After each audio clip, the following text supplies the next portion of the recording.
Yo, what's going on, everybody? Welcome back to the Red Corner. We're back from our off-season break. The players are coming back.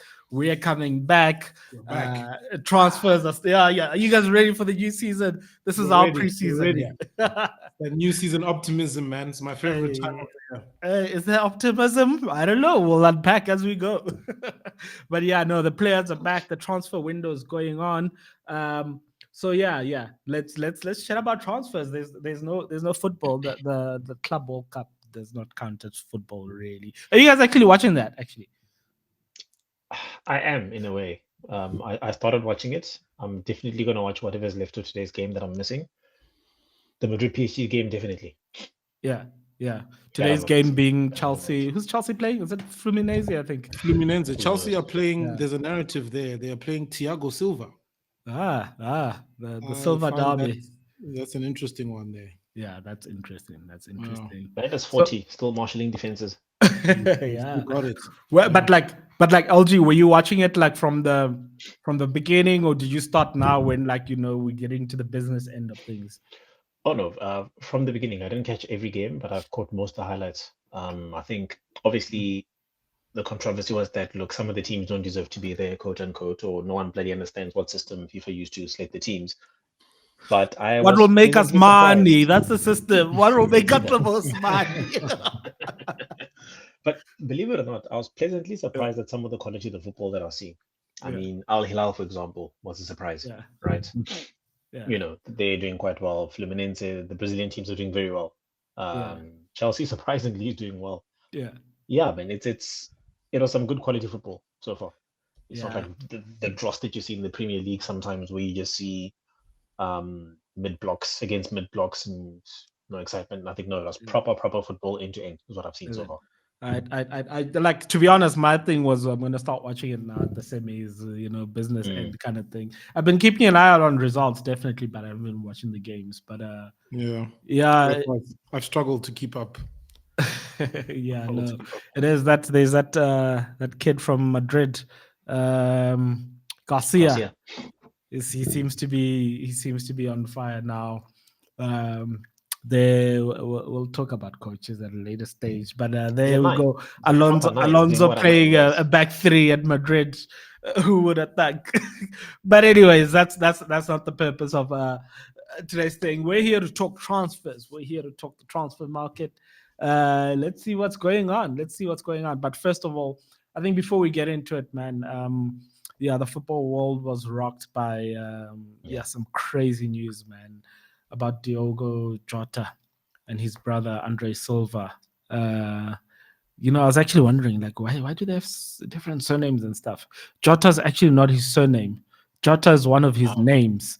He's Diogo Jota something Silva.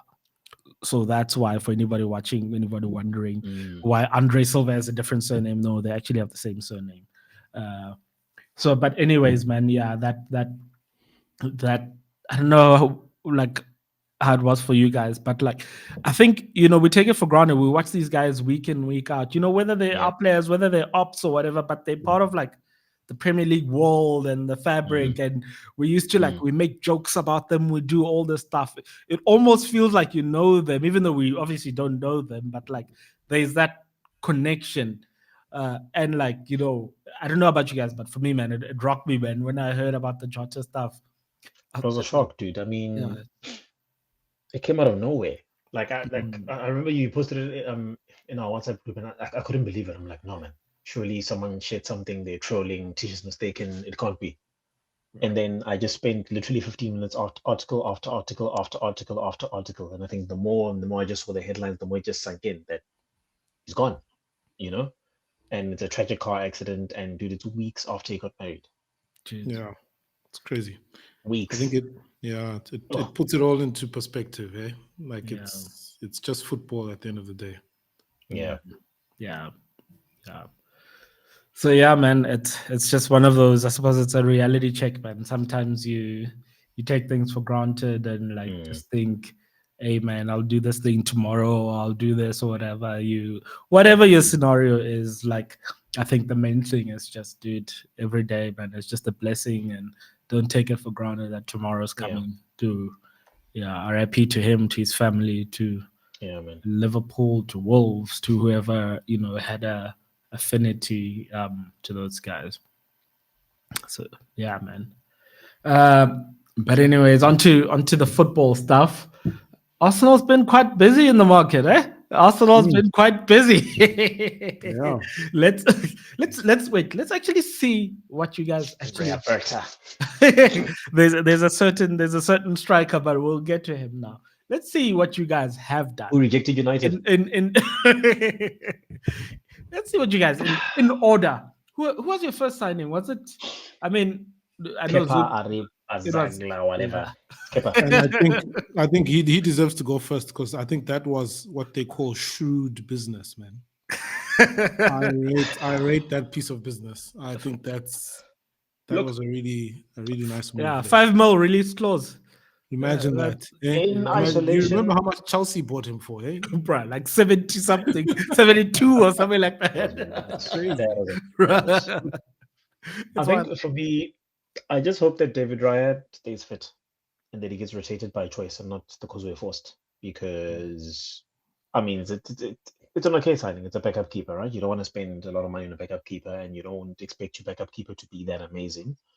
I just hope that when he's called upon, he's left his foolery behind him, right? I mean, when this guy, before he left Chelsea, before he started getting loaned out, I remember watching ESPN and there was a stat that pretty much is a statistic that says the likelihood of you keeping the ball out of goal, right? And like the league was averaging 2 or 3 or something like that, point something per game, whatever. His number was a negative. Right? He's not likely to keep it out of goal. Exactly. He's likely to. He's a goalkeeper.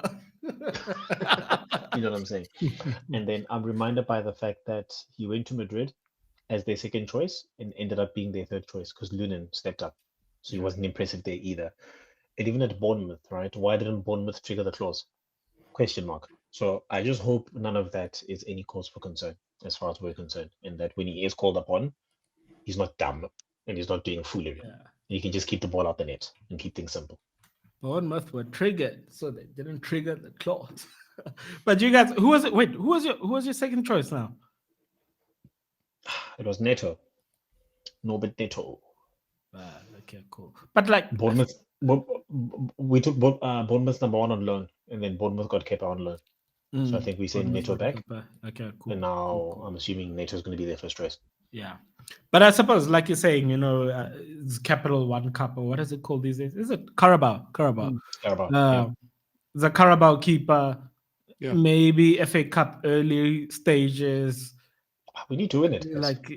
But it's a solid move though. It's a solid move to have a backup keeper with so much experience. Such a reliable guy.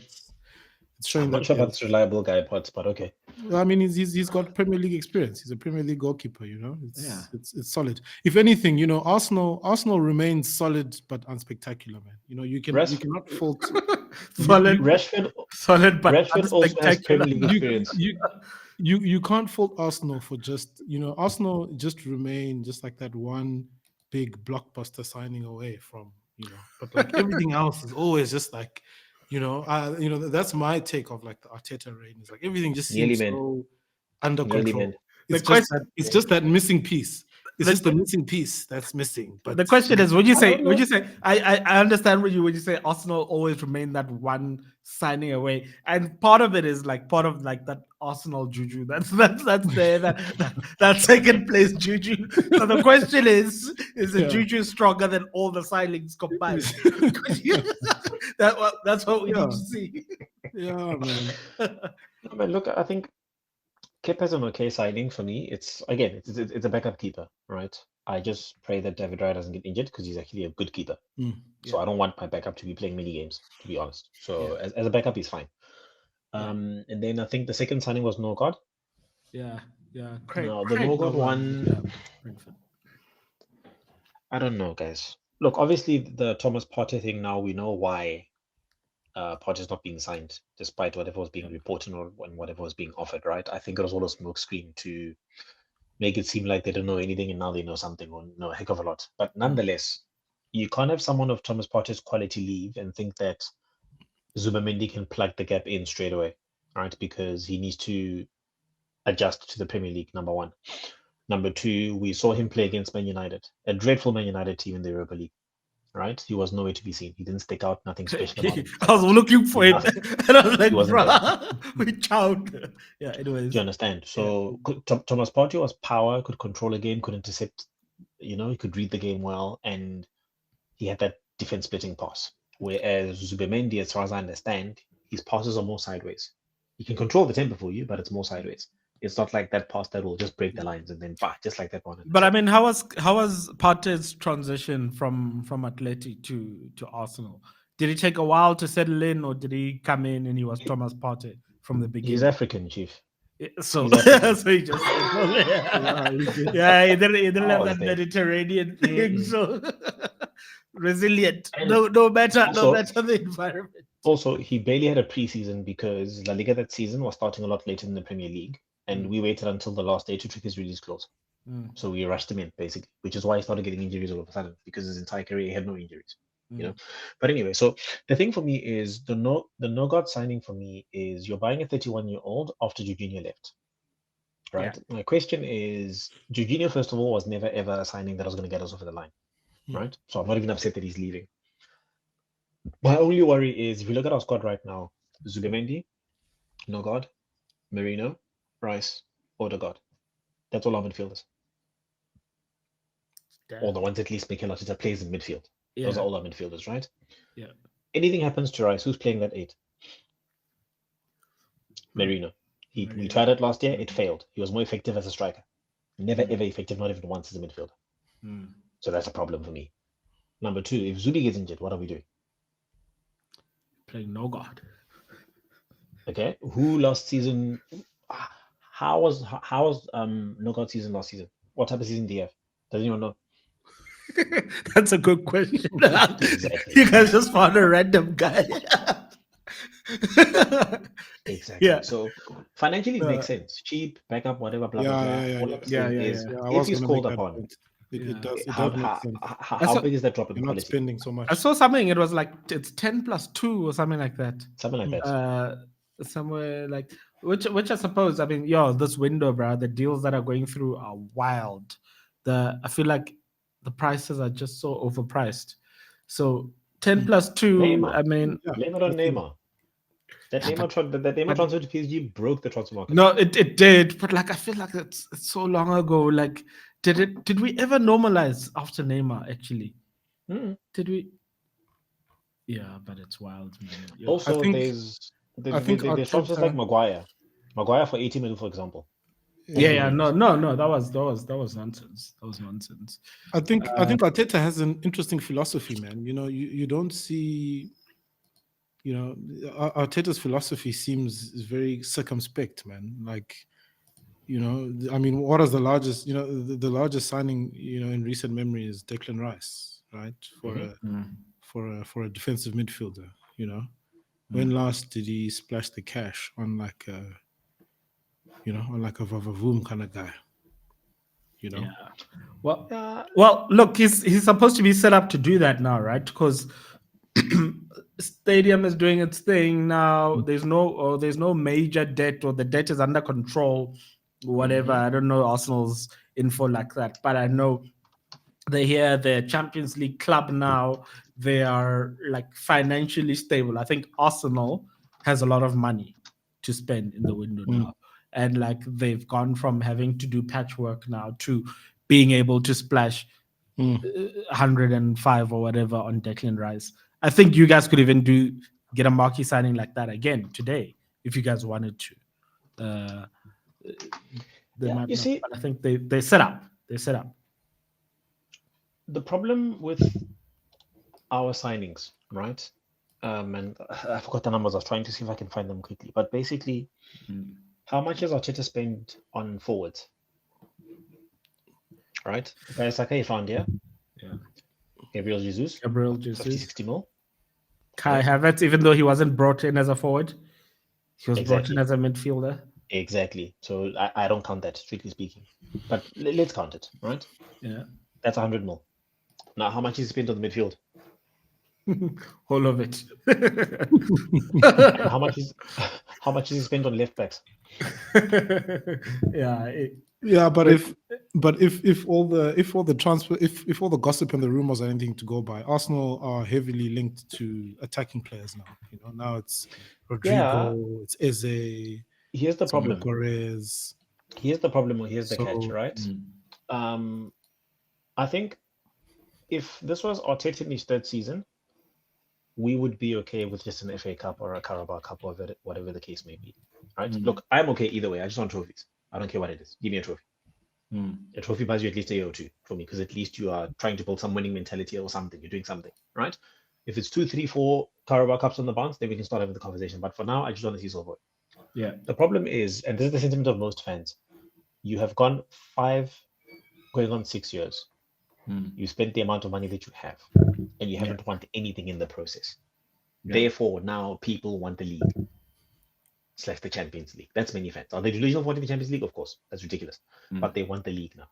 Yeah. Right? They don't want the Carabao Cup. They don't want the FA Cup. They want the league. And the problem is, you put yourself under this amount of pressure by becoming a daily man as much as what you are, and then you have a massive, massive window where you're spending hundreds of millions now to cover sort of the gaps. And another problem is waiting this long to invest in your attack, right? Your best midfielder last year in terms of Partey, yes, embroiled in allegations, whatever, is gone. Imagine 2 seasons ago, we spent 400 million on our attack. Let's refer to him as an unnamed Premier League footballer in his 30s. Joking. He's named now. He's named now. See, the thing is, when you wait too long to do what's required, you eventually do what you need to do. But the problem is the other areas now that were carrying you are starting to fade. Like, for example, Timber did an interview. That man was playing with an injury for the last half of the season. And even said himself, he didn't know how he made it through certain games, especially the PSG game. He didn't know how he made it because the guy was in pain. And I think now he had to have surgery after the season. Yeah. Right? Do you think he's going to be the same player coming back? No. Right? Bukayo Saka just recovered from a grade 3 tear. Like, literally, there's literally strands of meat left on the bone. That's how bad it was. Is he going to be the same player? We don't know. Right? Our entire left side was booming at a point. Now it's flat again. Right? So now, yes, you need a striker, but you also need a left winger. And then you need our midfield. That 5 players in midfield won't cut it. They just won't. And we're linked with Flip and Noni Madueke. For what? For absolutely freaking what? Apparently, he's better than Martinelli, so he's gonna raise your ceiling. Apparently, I don't know. That's like you telling me you're buying a winger because they're better than Anthony at United. Everybody's better than Anthony at United at this point. You understand? Martinelli's having a terrible, terrible, terrible, terrible time. So upgrading on him doesn't do anything. What you need to say is, guys, I need a player that is levels clear of both Trossard and Martinelli. The killer is that you guys were heavily linked to Rodrigo. And there was Rodrigo, and then all of a sudden Madueke. And it's like, like, damn, homie. Not shit, I've had nonsense. Absolute garbage. Yeah. So fine. Then we move from that. Okay, Zubimendi, phenomenal signing.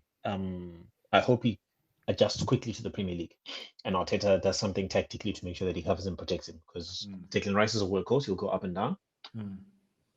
We don't have a 10, guys. Odegaard had a shocking season last season. So we are praying that he bounces back and does something. Yeah, but that's what Eze is for, I suppose. Yeah, but do you know Arteta to be someone that rotates? According to Bukayo Saka, no. But maybe, look, I think here's the thing. Like, you'd like to think that maybe he thought, no, I can't rotate because the drop in quality is going to be too much. You'd like to think that he knows that Eze is a baller and, like, I can rotate at least Ozil for Eze and not have a significant drop in quality. You'd hope. I agree. I agree, and I also disagree, right? Let's take you back to the Wenger days. Obviously, Cesc is like a once-in-a-lifetime type of player, but Cesc at 16 when we broke into the first team was nowhere near the player that he was in his 20s. But Wenger said, get in there, play. You understand? Nwaneri, he's a 10. You're telling me for 10 to 20 minutes in a game where Odegaard is having an absolute stinker, you can't put the kid in there. What's happening with that guy? There was a thing around his contract. Is he gonna sign now? Because I think he's also seeing that like, Chief, I'm supposed to be next in line here, and now I'm hearing all these names and like, what's going on, my brother?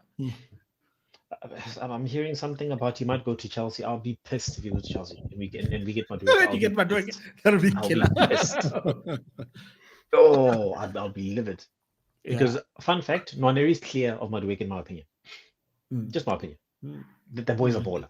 Yeah. Like I don't know what's going on. Maybe they're beefing. Apparently something to do with his work rate. He doesn't like the fact that he doesn't track back. I'm like, no shit, Arteta. He's a creative attacking player. Most of them don't track back. Allow the kid. He's a kid, Joe. Just give him the ball and say express yourself. He might win your game. But no, he must protect it. So anyway, so that's my worry. Eze needs to come through for me, and I need to see him playing if Odegaard is dropping stinkers. But now the problem with Odegaard is, do you drop your captain, man? Why is he even our captain? Let's start there. Yeah, I was gonna say, should he be the captain? That's another topic. Yeah, and I suppose Arteta's not going to change him now because I think Rice should be a captain. But Rice and Gabriel, those are your two captains. You can pick whichever's first and whichever's beneath. That's up to you. You can decide that yourself. But those are leaders on the pitch. Perhaps it's the captaincy that's weighing Odegaard down. Maybe he's not capable. It's not the captaincy. Maybe he's not. Who was the direct captain right before Odegaard? Of performing and being captain at the same time. He took the armband off Aubameyang, I think. Aubameyang. Okay, cool. So after when Aubameyang was frozen out of the squad, the captain was it Xhaka? Yes, it was Granite. I think so. It was because I remember the captain was beefing with the fans. Yes, no. That was under Emery. It wasn't Xhaka. Oh, okay. It was under Emery. Okay, but it was Granite Xhaka. Okay, cool. So I'm trying to think. The reason I'm asking, I'm trying to think. Did he have a period where he was shining, where he wasn't captain, and then the captaincy comes and weighs him down, like Clement just said? No, he had his breakthrough, a good season as a captain. I think they came hand in hand simultaneously. The problem for me is he's not a leader. He disappears, right? When I think captain, guys, and maybe I'm old school, right? When I'm thinking captain, I'm thinking Vieira, right? Where yes, we're playing badly, but he's leaving a foot somewhere. He's doing something, right? I'm thinking about do we still have those captains though in football? Do we have those old school captains anymore? Virgil van Dijk. Rylam, look, he's calm, he's calmer, he's gentle, right? But try roll up one of his players. He's in your face. Yeah, fair. Bruno, yes, he argues and he whines and does whatever, but at least he's a character, he's a presence. You understand? Look at teams like what's this? I feel like it's another genre. It's just under like that. Yeah, look. All I'm saying is Declan Rice. If he had the armband, I'd be happy. Yeah, and you can tell that Declan Rice will carry a team. He has it in him. Like he's like, guys, let's get it on. Let's keep going. And if the going gets tough, he will slap that free kick top in if necessary. Yeah. You understand? And even when we're struggling against Newcastle to beat them at home, he'll be the one to do pull. Just a captain of it. Yeah. Someone that says, yeah, this is my lead.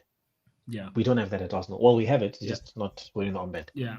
But anyways, just to get back to the transfers. So I mean, we've touched on Nogard. We'll see. So I mean, Zubi, what are your thoughts just in general? Like just him. He's a good player. As a signing.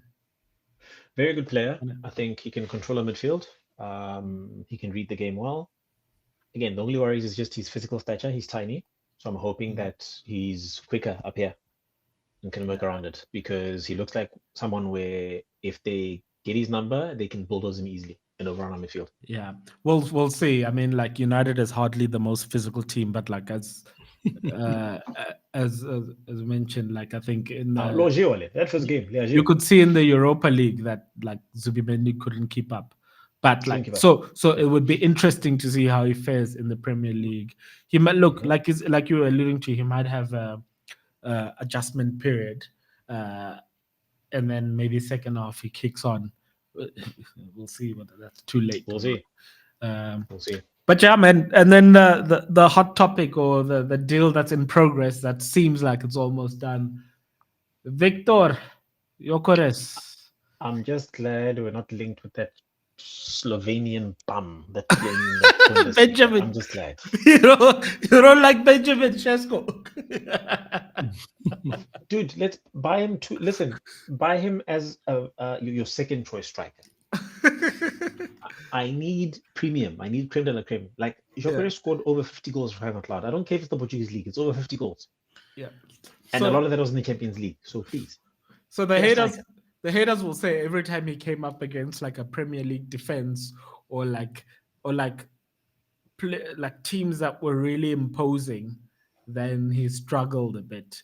Didn't he score a hat-trick against City? Because his whole thing, but City was in the peak of their dumps. Yeah. They were in that run where they were like just trash. So but I mean, the point is he scores in Europe as well. Yeah. But what about 50 goals? 50. What about the question of goals? Goals are goals are also not dependent on the system that they come in. So that's another thing. So at least with United, you talk about the familiarity of he had been playing this system for a while.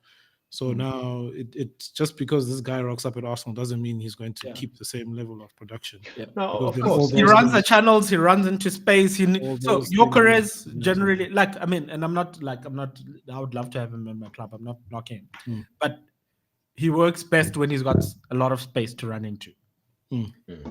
And is he going to get that?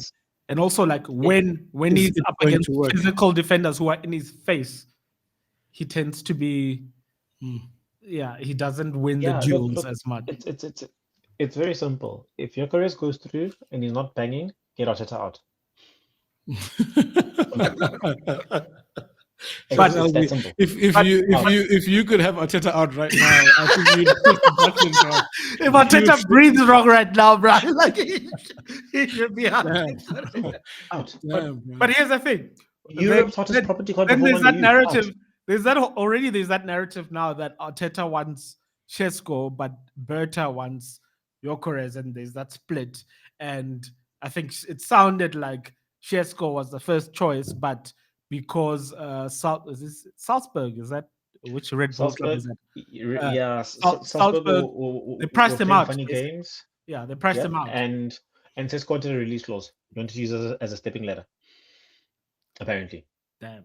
So we told him, screw you. Damn, that's rude. Yeah, but that's the same. That's the same reason actually why we lost out on Haaland as well, because Haaland wanted a release clause and we didn't want to give it. Because you guys were shit. And then, but he's got a release, and then you got a release clause at City still. So you got a release clause. It's an astronomical release clause, right? It's not like 40, 50 mil. No, it's a lot. But then now he signed that death row contract. I think they removed the death row contract.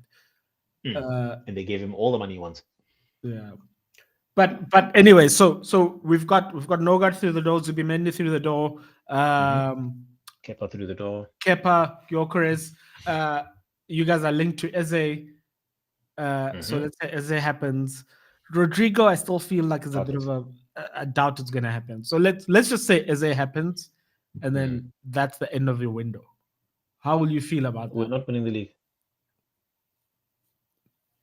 Yeah. We're not winning the league. Yeah, because it's where the goals that went there last season.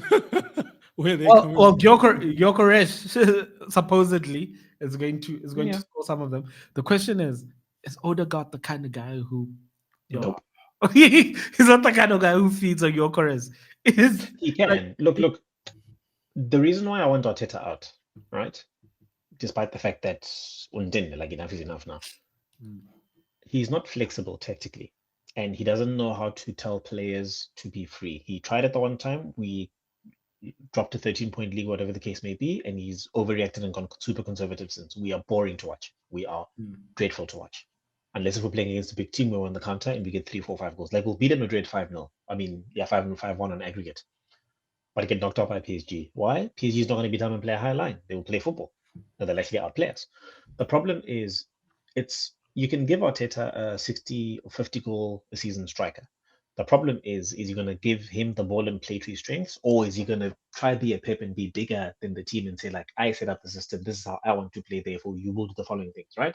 Arteta wants his strikers to be in midfield. I don't know why. He likes it, right? When he came here, he found Aubameyang in his prime and put him on left wing.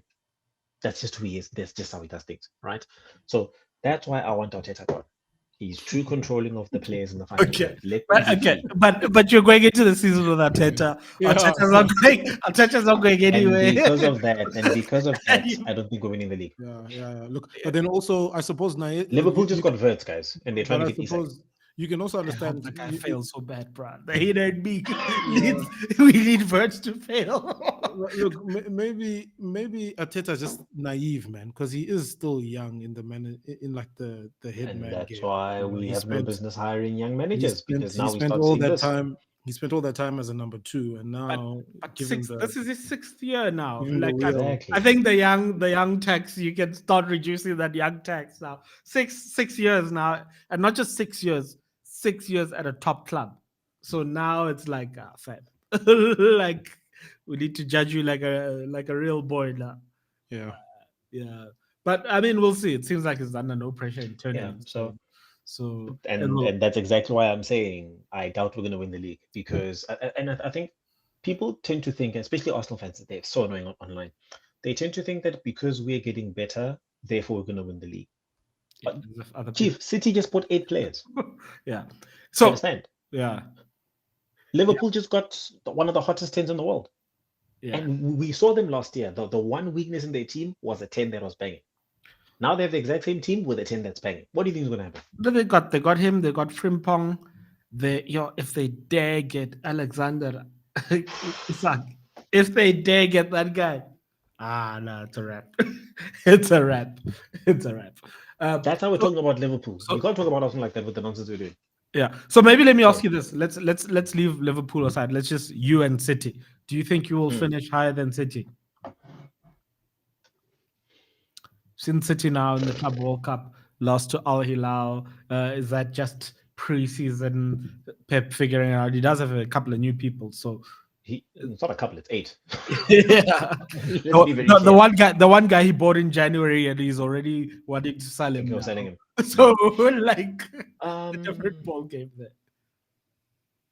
Look, City finished how many points behind us? It wasn't a lot. I can't remember. Let's see. But it wasn't a lot.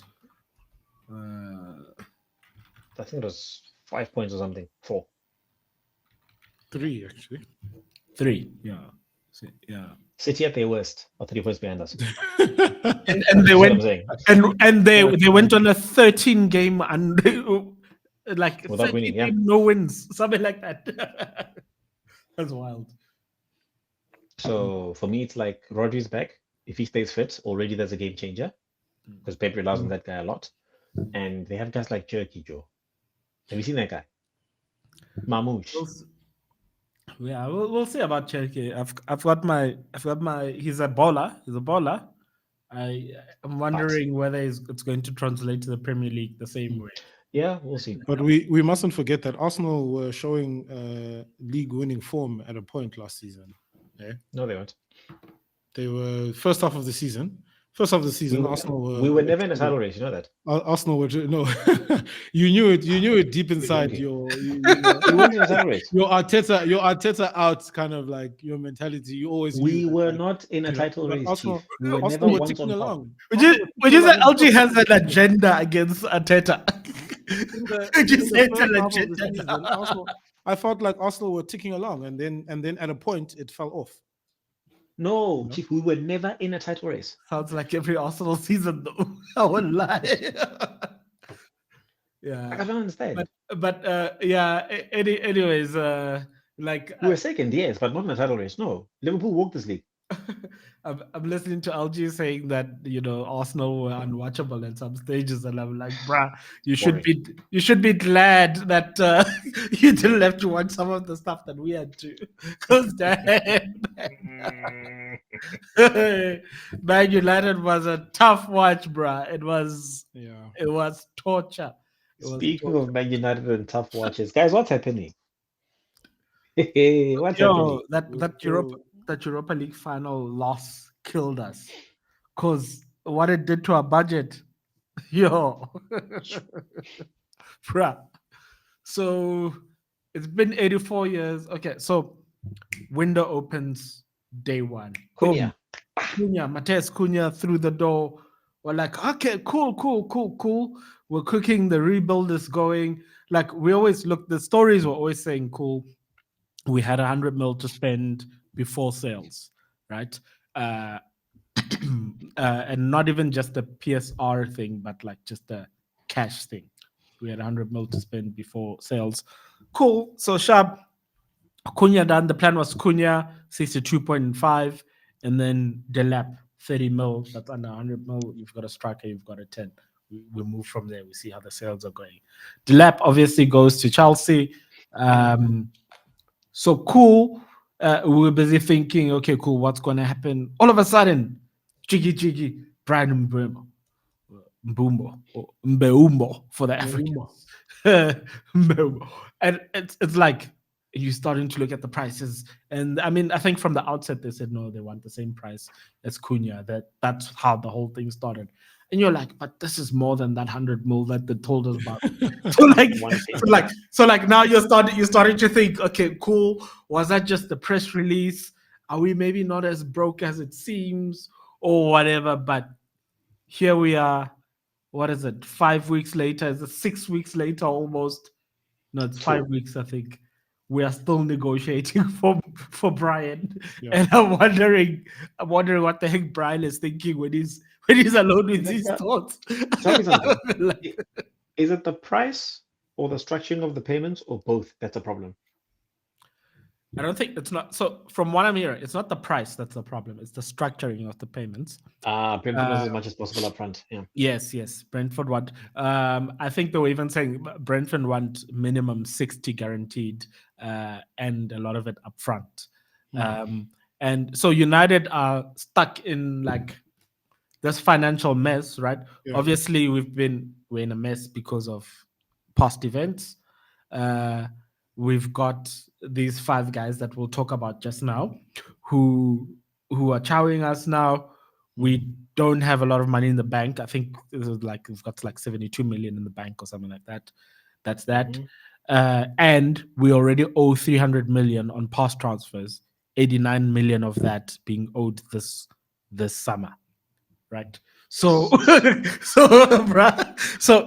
it's a bit. So part of me understands, right? And it's like, so these guys, and also the other thing they're wanting to do is, we know there's United tax because like we didn't have negotiators before. People would just, first of all, people would just go and pay crazy things. You quote a price, hey, knock, we want Rasmus. They're like, oh no, Rasmus is 40. Okay, cool. No, we'll come back to you. Come back much later. Knock, we want Rasmus. Hey, Rasmus is 72 now. and then we paid. Same thing happened with Anthony. Same thing happened with Marouane Fellaini back in the day. It's just like we just have had people who are inept. And part of what they're trying to do is change our perception in the market, right? And they want to say that now, guys, you're not gonna pull our pants down like you did to those guys. That's not us. We're gonna negotiate for every cent and blah blah blah. But how that's translating now, 5 weeks later, we're still negotiating. Brian and Mbeumo. Look, the biggest problem is the money United has to spend is stuck with these 5 guys who you could say they don't want to leave, but who wants them really? Who do you sell these guys to? I think it's who wants them. I don't think it's not that they don't want to leave. They want to leave, I think. Let's break it down. Malacia is unfortunate to be lumped in with these 5 guys. I don't think with Malacia there's circumstances. He's not the same. Yeah, his main problem is just that he's shit. That's just his main. But like, he's a good guy. We've got no issues with me. Just unlucky, but chief. I saw something, by the way, about him. Celtic won him, and they're like, he'll be available for 3 million or something like that. Because I think we bought him for 15 million euros, and it's been like 2 seasons, maybe 15 or 50. 15, 15. Okay. So cool. Anyways, he's fine. So Anthony's our most saleable asset, I suppose. And no one's biting. He did that thing.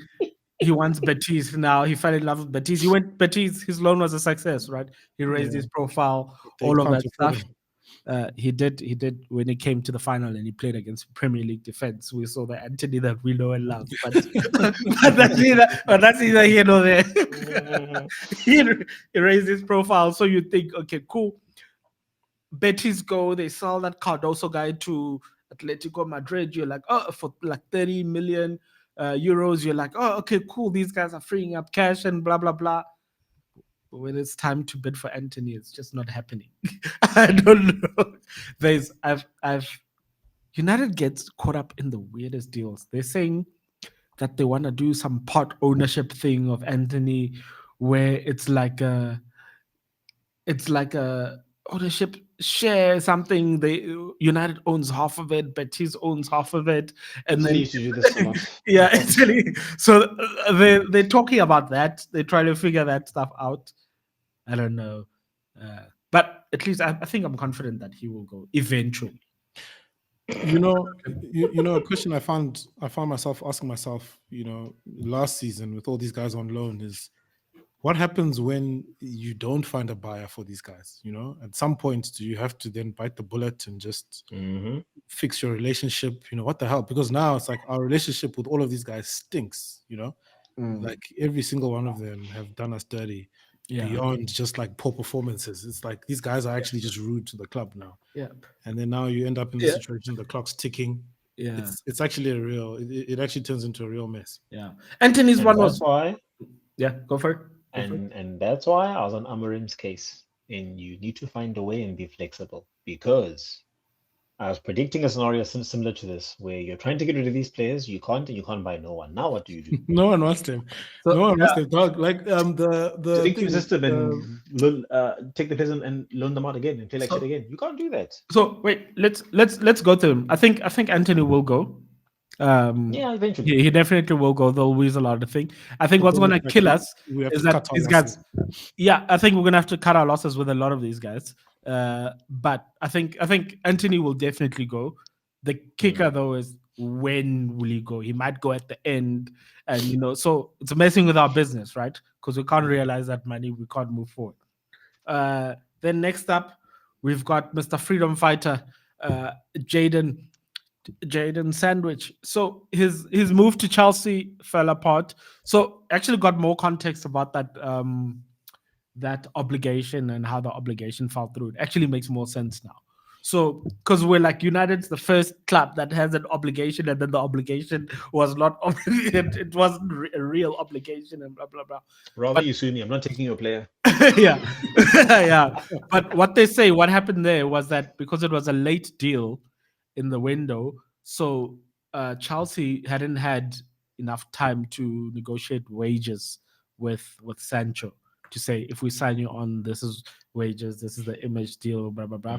So they put in that break clause as a contingency in case we're not able to agree wages. And good on them, like from a business point of view, because when it came to contract negotiations with Sancho was like, nah, this whole 140 a week death row contract, or 110 120 a week death row contract, that's not for me. And then how much is he on now? Yeah, it's hard to I think it's 250. I've seen so many wildly different reports. I think 250 seems to be 300. Yeah, some say 300. I've seen 350. I've seen 375, but that stuff is all nonsense. And United. What's shocking about Sancho is that he's only 25 years old, man. Yeah. He should be still approaching peak, and he's busy just. Yeah. 250, 300, whatever. 275. 275. Let's go 275 for the purposes of this discussion. So nobody's going to pay him 275. Saudi will pay him. He doesn't want to go to Saudi. Napoli came in from him. Napoli really want him, and they're like, "We'll pay you a good salary, but 275 is madness." He's like, "Nope, I will not drop my wage demands." Juventus, Fenerbahce came in. Fenerbahce was like, "We will pay you more than the other European clubs." Or rather like the Italian and the English club. And it sounds like he was okay with Fenerbahce's salary, but he doesn't want to go to Turkey. Now Juventus is in talks. It's been going for a while now. There's talks that Juve has been offering different things. There's a cash thing for United or a player swap with Costa, Douglas Costa, and they're haggling over wages now. So all of this stuff is around wages. This guy, it's a World Cup year. Clearly, this guy doesn't give a shit about that. He's not interested. He doesn't. We love to this guy play for England. That's the least of his concerns. You know what? He's 24, like you said, right? He can afford to miss out on the World Cup. He still has time later to catch up and be in a World Cup again. So right now he's saying, for the last 2 years that I'm here, I want my money. Well, he's in his final year, dog. He's in his final year. His money. Like, can he afford to catch up? Because these things follow you, bro. They follow you. Yes, they follow you. But let's say he leaves on the free, goes to Dortmund, and he's on top of the world again for 3 seasons straight. Of course, he's in the World Cup squad again. Yeah, but will he? Or maybe he wants to leave on a free, so he can get a signing bonus. Exactly. Or go away once and accept the fact that I'm earning less. But if I'm going to accept less where I'm going, like a Dortmund, for example, I will milk Man United for all the money that they owe me. Yeah, and this is just testament of the guys before who put us in this situation. There was no reason for him to be on this contract. Absolutely no reason. But anyway, so he's a tough one. We'll see how that resolves. It'll be interesting. I'm really hoping this Juve thing comes through. But hey. And how do you feel? How do you feel about Garnacho, man? Because I'm really upset at Garnacho's kind of like attitude and the way he's treating the club. The Villa shirt with the Rashford thing. He's just gone rogue. He's gone past beyond the look. He's just a kid. Yeah. Acting up. Now he's just being disrespectful. You know. Yeah. No. Like I mean, like some teachers at Capricorn High School would say, Garnacho's a little shit.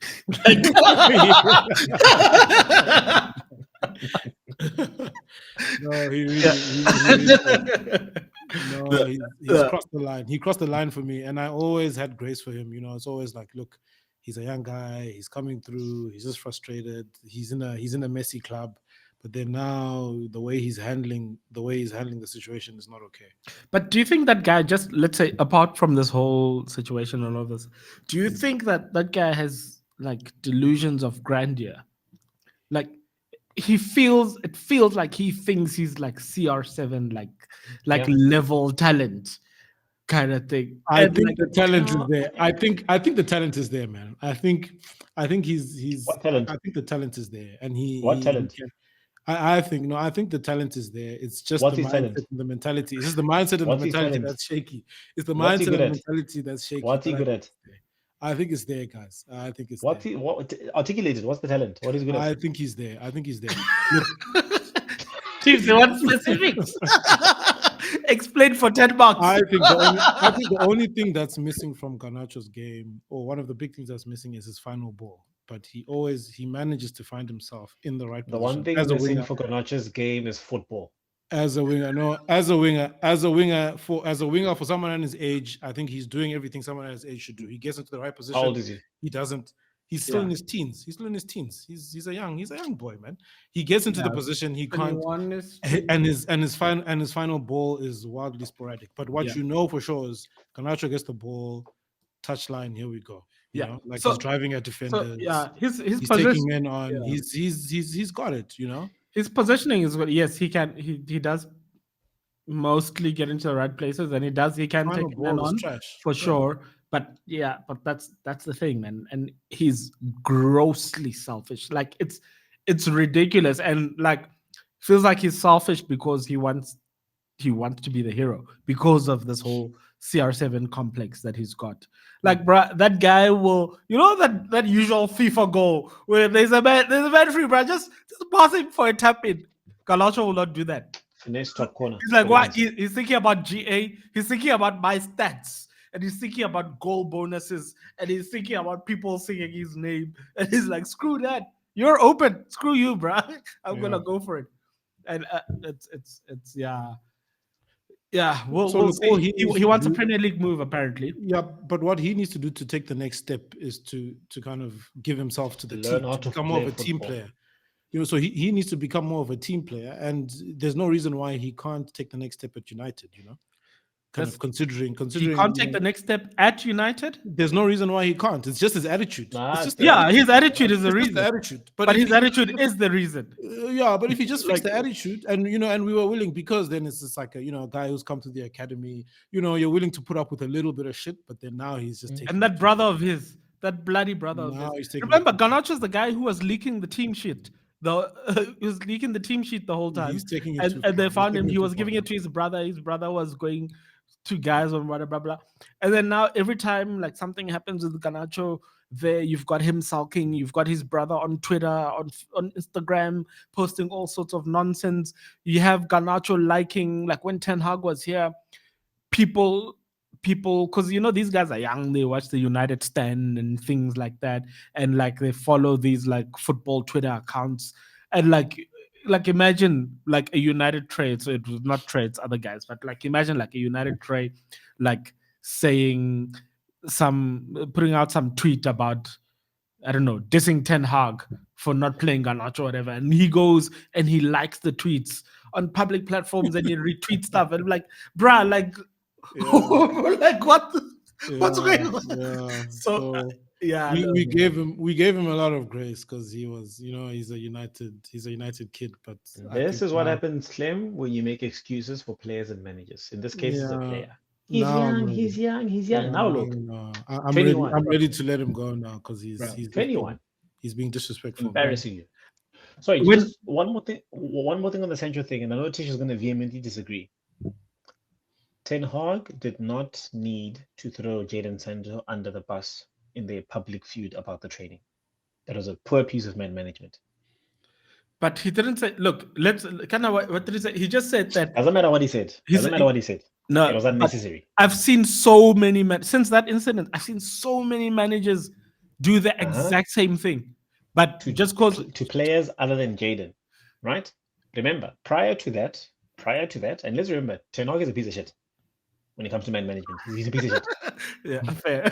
Let's be very clear. Do you understand? When you qualify it when it comes to... He's a piece of shit because of the scenario he's put on Club in. This guy...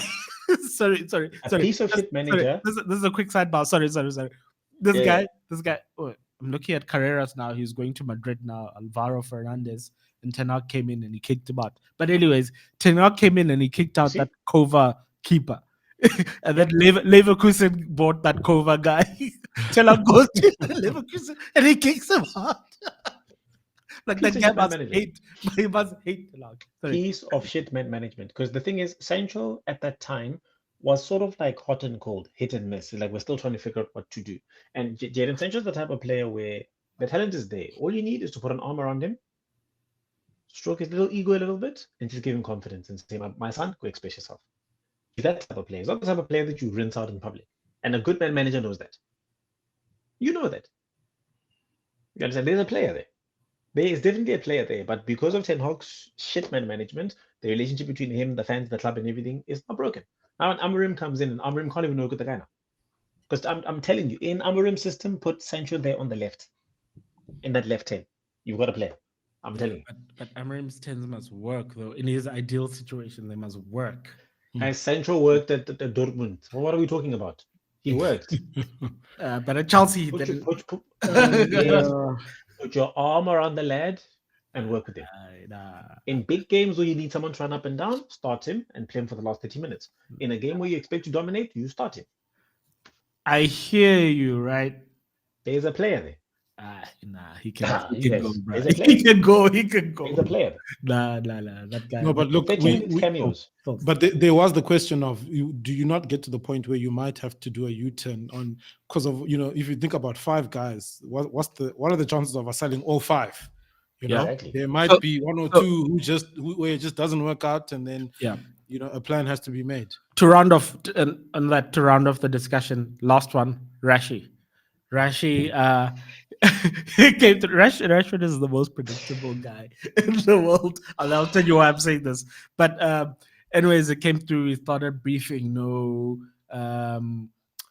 Rashford is what it was agent briefing, like Rashford has no problem with coming to train at United, and he'll give his 100% in training and all sorts of stuff. So this is all that happened, and then and we know this whole window, Rashford has been twerking for Barcelona. He's been doing his utmost for Barcelona. He's doing videos with like Spanish mock goal bridges, and like they're asking him about playing with Yamal, and he's talking about everybody would like to play with the best players in the world. Like he's doing his utmost, and then Barcelona, I think at first they went for Luis Diaz. Liverpool rejected. Then they were heavily linked with Nico Williams. And Nico Williams, for the second year in a row, because like last year he was linked to Barcelona as well. And I think he signed a new contract. Barcelona come back from him again. He signs a death row contract now. They must hate him. But anyway, so Barcelona going all out for Nico Williams, who's going to play in the Rashford position. And then all of a sudden, Rashford is releasing interviews saying that, as I'm growing up, I can see myself playing as a number 9 and whatever. We're like, my guy, the whole time you were complaining at United about having to play number 9. But the reason I say Rashford is predictable, the day it was announced that Nico Williams signed that death row contract, like clockwork on Instagram, they're showing pictures of him in the gym, like training and whatever. You're just like, this guy's working with all his might. You also have to consider that he currently doesn't have a shirt number, man. He's got to work. He currently doesn't have a shirt number, man. He has to do something, dog. Well, LG, from a neutral's point of view, and we've seen this before, because remember Jose Mourinho came, signed Zlatan Ibrahimovic, Anthony Martial was AM9 there. And then Mourinho just came through and he was like, hey, Martial, number 9 is going to Zlatan. You can be AM11. And Martial was angry because all his marketing stuff was AM9. His handles wasn't AM9. Wasn't Lukaku the one of the number 9 when Zlatan came? Yeah, but I think Lukaku left. No, Lukaku left. Lukaku didn't play under Mourinho. Lukaku left. Oli sold Lukaku. Lukaku. Yeah. So it was Anthony Martial. So he had to change all of his stuff, and he was angry and blah blah blah blah blah. It's Zlatan, Chief. Now fast forward. It's now fast forward. I want to hear your point of view. So now, I mean, the situation is what it's said. Rashi at this point has said he'll consider a new challenge and all of that stuff. He's been loaned out to Villa. It didn't work out, or like whatever the reason was that didn't come through. Maybe it's because Villa missed out on Champions League. Whatever. He's twerking for Barcelona at this stage. Now we signed Matheus Cunha. And then Cunha in his interviews, no, my idol was Rooney. Rooney wore number 10. I want number 10. They give Cunha number 10 while Rashi's still in the club. But we all know Rashi's on his way out. What's your view on that?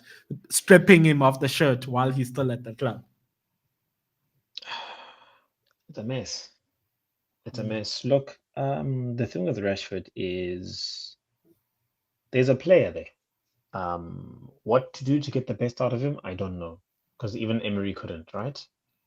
He had a little purple patch of 2, 3, 4, 5 games, whatever the case may be, and he's back on the bench again. Right? Imagine you're Rashford and you're on the bench at Villa. He's not consistent, that guy. You're not consistent. He can have a game and he can be an absolute Waldy the very next game. No, but I think it's attitude. I don't think he wants it, because when he was playing for a contract, he was on fire. But even that season, he was on fire, right? It was a purple patch. Let's be clear. Yeah. Half of the season he was dead, and then he had a little half the season where he was just banging left, right, and center. And you guys stupidly gave him astronomical wages, and I'm like, why? Why would you do that? This guy, he's not that guy. Because he had marketing guys. So unfortunately, it's one of those where you do one of two things, in my opinion. The number has to go, because the message needs to be very clear. You need to work your way into this team, not the other way around. We're not making accommodations for you. You need to work your way in. So Kenya is going to get the 10. If that upsets you, there's the door. Oh, there's the reserves. Go train. You're going to come back in, pick whatever number you can, and work hard. So my question for you, I have a question for you, Tish. Of the guys who we currently have, who we're trying to throw away, who, if you had to pick at least 50%, a success rate of at least half of them, so if you had to pick at least two, who you'd say absolute must to leave, who would be on your list? Anthony. So Jadon Sancho, number one. Definitely. No, actually, let me put on my finance hat, Sancho and Rashford, because they are Rashford still has 3 years left on his deal. He's earning 300k plus a week. What a mess! He's a millstone. He's a wonder, dog. He's an anchor. So Rashford has to go. Like, this is even beyond whatever now. Like, just from a pure finances point of view, we need to get Rashford out. And then Jadon Sancho as well. Similar reasons. He's only got a year left, but still. Because if you look at it, if you look at the salaries, right? If you remove those two, then the only people above 300 is Casemiro, who's also on his last year. And then there's Bruno, right? Everybody else is on a decent wage now. And you can make the case, Bruno's our captain, blah, blah, blah, blah, blah. He's been clutch at this club and blah, blah, blah, blah, blah.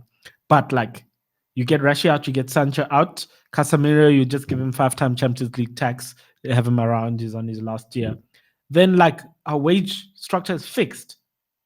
And all the new guys coming in are on a decent. I mean, Cunha's on like 150 or whatever, rising up to 200 in bonuses. But if he's hitting the bonuses, then like he's doing what he needs to do. Mbeumo as well is also like 150 rising up to 200. If he gets paid 200, then it means he deserves it. But like, so I think to answer that from the wages point of view and what it allows us to do in the market, those two. I agree with you. I agree with you on the Rashford one because it just doesn't make any sense having him. But for me, I would say Garnacho would be on my lists because his behavior is only going to get worse. It's not going to get better. So you'd have Jadon Sancho at the club. I think I wonder if like Sancho's not this trifling. I wonder if LG talks about man management. Unfortunately, some guys are not able to pick themselves up. Amandala. Look, freedom, Sancho. Some guys are not able to pick themselves up, and I suppose with Sancho, isn't that like a lower risk situation? He only has 1 year on the contract left. Why not give it one more shot? Why not try and put the arm around him, get it out of him, see where you go? I think there could be something there with Sancho and Amorim. I don't know if his issue, Sancho's issue was with Ten Hag, right? That's where the relationship exactly. That relationship completely. But from what we know from this 6 months or 6 months of the however long Amorim is there, Amorim is also behind closed doors. He's a straight talker. So how long until Amorim and Sancho fall out? Chief, in time for him to start negotiating with other clubs. It's a year. Yeah. You're telling me you two can't be big boys for a year and squeeze a couple of clutch rolls here and there? Well, I don't think Sancho can be a big boy for a week. So then also, but you also when you're in the last year of your contract, you also need to start playing for the next. Exactly. You also have to start playing for the next spot now, because now at some point the light bulb has to turn on. That what's next. Yeah. So I don't know, potentially you could get something out of him. It's just a mess, bro. It's just a flipping mess, bro. Which is why, for me, I think the ultimate question, and I know I'm going to hop on the Amorim train again, is what you guys needed. I don't know who that manager is. Was someone who could work with what he has and have the backing of the board, who will be patient enough to deal with the pain, working with what he has. What you don't want to do right now is force a system, not have players for it, and anybody with any level of talent whatsoever, because of some issue with the past managers now being loaded left, right, and center, and there's not enough money to spend anyway. Yeah, the problem with that, because it becomes a philosophical thing, right? So you're talking from a skill point of view. You Working guys are on not in skill. you But guys are not in a situation to build for no, a philosophy. Your finances but are too is much in it a no, mess. no, no? But these guys, no, more philosophical in that these owners are coming through and they're like, this place is a mess. This place is rotten, and there's a lot of like rotten, like stinky attitudes in here, and we want to get the stinky attitudes out. We want to get the guys who are not going to run, who are not going to do the basics, who are not going to whatever. The guys who think they've made it, the guys who whatever, and those guys happen to be the same guys that are not making it for whatever reason, or that are clashing Yeah, no, with no, no, no, no, look. and turn out I for get that. so I 100% get that. All I'm saying is you don't have a lot of money to play with, and you've bought a guy in, and this is not an Amarin, by the way. These are the guy. This is aimed at he was brought. Yeah. You went for a guy who has a very, very particular style of play that not every team and every player can play. Let's be honest. No, His style of 100%. play That's is very, 100%. very unique and very specific. And that's why they were umming and ahhing about him in the first place, because and they shouldn't have done it. Yeah. That's not Amarin's fault. I mean, he accepted it at the end of the day. Yeah, He'll be judged either way. If you like to call me right now, I'll take the job. I'll figure it out later. I'll figure it out later, bro. And if not, get sacked and be a millionaire. Exactly. So it's whoever forced the issue. United is not in a position where let's go philosophy.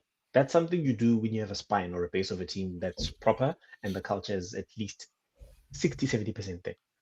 Right now, it's a mess. I don't know what your spine is. It's also new ownership that has come in. They want to put their stamp on it. They want to clean up. They're like, for the past 10 years, this has been shit, and we're trying to change something. What you don't want to do is having to ending up having to be forced to sack Amarin because performances aren't there because you're trying to change things too quickly. Yeah. No, look, for sure. Look, my thing now is, and we'll see, like, I'm not the kind of guy, like, I'm not going to crash out every day about transfers, or it's annoying that Mbeumo's not here. It's annoying, but it's okay, for me, as long as he's on the Is that a good signing, guys? It's a great signing. He, like, behind Salah, is the best winger in the league. So at what? At scoring? At scoring, at creating, at take-ons, at work rate. He's Brentford that plays on transition. But like he's got the attributes. The thing is, like we are saying earlier, Ruben needs 10s that work hard, and he works super hard. Yeah, he does. If no choice at works, Brentford. Yeah, and he can take on a man. He's got an eye for goal. He knows how to create goals as well. He knows how to find a teammate. Well, same thing really. But so for me, I think he'd be a great thing. So the thing is, they said that they looked at the thing and they were like, our XG was generally high, but we can't put the ball in the back of the net. So they said, yeah. So they said what we're focused on is we need to add goals to this team, but we also need people who with physicality and who work hard, because our team is full of lazy bums. And you said it best. We need more bastards in this team, man. Yeah. We need more real men. I'm telling you, Anthony right wing back. I'm telling you. Yeah. Anthony could as a backup to whoever's there. I'm telling you. On that previous question, I was leaving Anthony alone because I was like, I think Anthony could work. He could work. Right wing back, for me, he's the lesser burning issue. And he's a bastard. He's a proper bastard. Yeah, but just to move it on quickly, for me, I'm not going to crash out every day. We'll see at the end of the window. We'll see what it's looking like. Obviously, you want guys in. There's a specific system. You want them to have a preseason. You want them to know their teammates and understand the system and all of that stuff. But for me, as long as Mbeumo's on the plane when we go to USA, the rest of the window, there's still like 2 months left of the window, right? So a lot can still happen. And if you look at it last year, we hadn't signed anybody at this point yet. Joshua Zirkzee was our first signing on the 14th of July. So we've got Cunha through the... Yeah, but it was a whole bunch of stuff. But we've got Cunha in the door. Mbeumo has said yes to us. We need to iron out the details, and then we'll see where they go. I think everybody knows Rasmus must go, including the club. It seems like Rasmus, the Inter stuff. Onana, the reality is he's staying. So Ten Hag needs to buy him from you guys. Ten Hag bought Flecken. Also annoyed. So it's just, can we score more goals than Onana can concede? But the answer is no. But we'll see. Let's give Emery. He's got his coaching time now. We'll see. He is under pressure. It's his doing. It's Ineos's doing. It's whatever. It is what it is. He's under pressure. He's starting under pressure. Let's see what he does.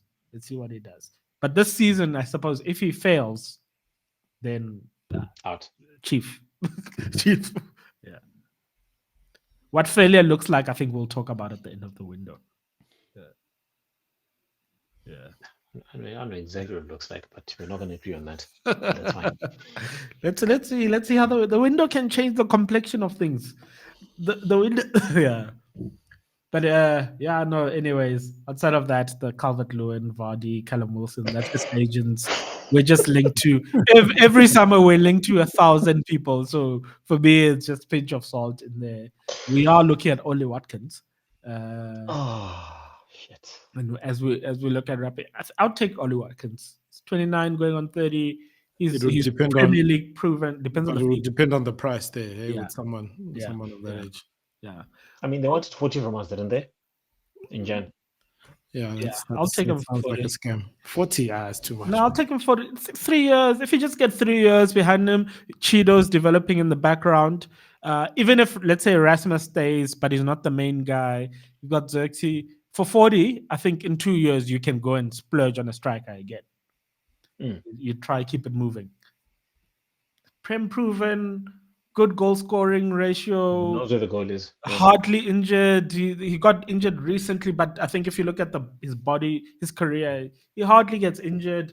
Play style, he's not exactly like Gyokores, but he's similar to Gyokores. Yeah, he runs channels. So he can fit into the system. So I'd take him. Victor Osimhen is still floating around, man. You know, remember a few seasons ago, he was the best striker in Europe. What? No, he wasn't the best striker in Europe. He's just a good striker. That season with Napoli, he wasn't the best. He was on fire that season, eh? Yeah, he was on fire, but he wasn't the best. Yeah, and it's it's clearly a money thing. The guy couldn't agree with Saudi. Well, Saudi, I understand maybe lifestyle, and it seems like players are starting to think, hey, this lifestyle thing, and they want it to come back. But let's say Saudi is a lifestyle thing. But if all the top clubs, if a tax-free salary was not enough to satisfy Osimhen, you best believe it's money. Yeah.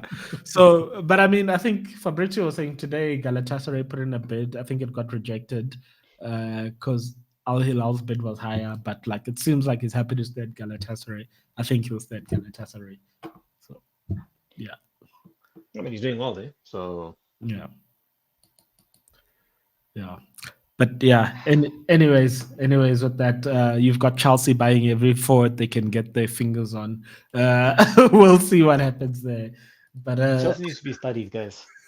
How to bend the rules legitimately. Well, we hope legitimately, but those guys are bending rules. Death row contracts, left, right, and center. Yeah. 8-year amortization of transfer fees. You saw now they're in trouble with UEFA again. So we'll see what they'll find a way to beat it. Yeah. Jeez, Joao Pedro has a brace now against Fluminense. Jeepers. Yeah. The prize money is decent there, hey, at Club World Cup. 150 million, I think. Yeah, well, you're not going to get that anywhere else.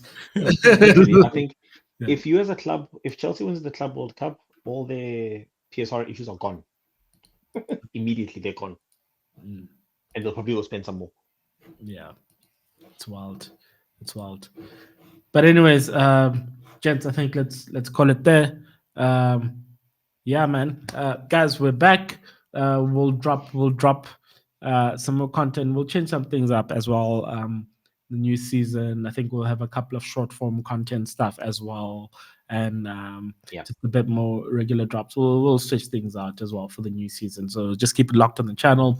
Like, subscribe. share, comment, EFT, just whatever you want to do. We'll put our banking details, whatever. Just show us love, however you want to do it.